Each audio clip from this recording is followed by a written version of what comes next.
The Bayan Khundii gold project is a project out of Mongolia where they're looking, obviously, for gold. I've got Peter Akerley, who's president and CEO of Erdene Resources, to talk to us about the potential here. Fairly new as a producer, so it's a great time to see you and talk to you about the project. Absolutely. So you just reported $31 million in revenue from your first full quarter of production at the project. Knowing that your mill is regularly hitting capacity, what's been the biggest operational win to prove that you can run a world-class mine here in Mongolia?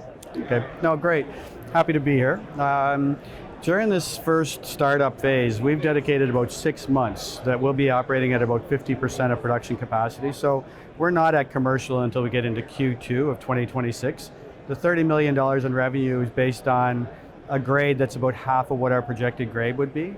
In terms of wins, we're very impressed with how the plant's operating to date, given we're just in the startup phase. Our recoveries are exceeding what we had anticipated. So that first 3 months was really focused on plant, working exceptionally well. Now we'll start to move that head grade up from, for us, a low grade is 2 grams per ton, open pit. Now we're moving that up to the 4 gram per ton as we move into Q2. So yeah, excellent startup. You sold your Q4 golds at an average price of over $4,100 an ounce. These were numbers that weren't on the radar for your previous feasibility study. Right.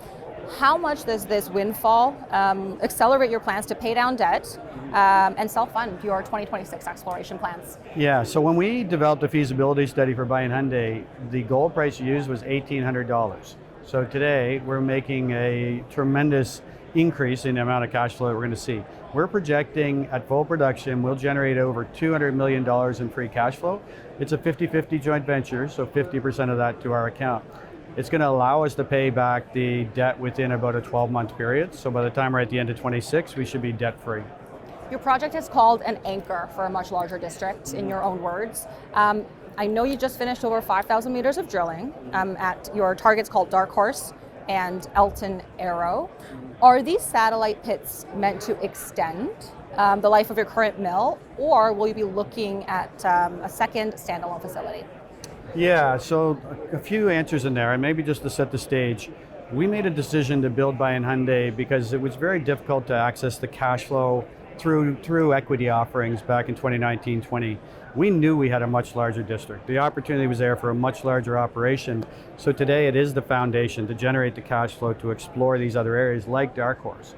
So 5,000 meters at Dark Horse in an area where we already have a satellite pit, we'll extend that for up to, we've tested 1.5 kilometers of trend.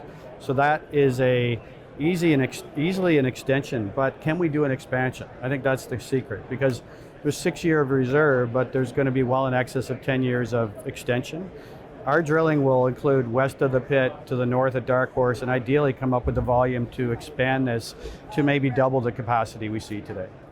Well, if we can also talk about your multi-commodity potential here, your future, how do you balance being a gold producer while advancing what looks like a massive base metals district? Right. So we have a very large molybdenum copper deposit. In fact, it's the largest undeveloped moly project in Asia.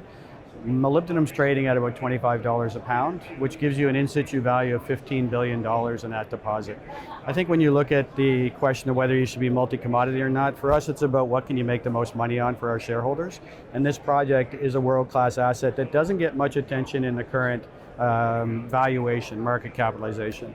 So we'll move that through a PEA. We'll make a decision then as we move through mid-year whether we partner on that and how we fund it. But a tremendous potential windfall for shareholders as we start to surface the value in that project. Mongolia is not really top of mind or on top of mind for North American investors. Would you agree? I would agree. Okay. My question is, knowing you have a partnership with the Mongolian Mining Corporation, has that changed the way that government local commodities look at your company? So I think when you look at Mongolia today, the 4th largest copper gold mine in the world is coming into production. Rio Tinto's put in $15 billion. So a lot of bigger institutions, more sophisticated institutions understand both the fertility and the opportunity to build world-class mines in that district. I think the retail's coming as they see other stories like ours. Obviously, Oyu Tolgoi. The French government's building the 6th largest uranium company in the world in Mongolia, and there's a host of other companies. Zijin's there from China. So things are changing, and I think our credibility has now added to that, being able to deliver on time, on budget, high-grade gold mine. So yeah, things are changing positively in that space. What's your response to investors who look at ERD and say, I think you're still too expensive for me? What's your response? Well, when you look at that potential cash flow, you look at our market cap today, we're trading at a projected less than 4 times earnings on just that 6-year reserve.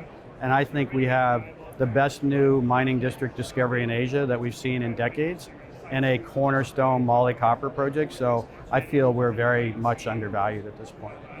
Well, for me personally, first time learning about Erdene, other than of course my research. Thank you very much, Peter, for your time. Thank you.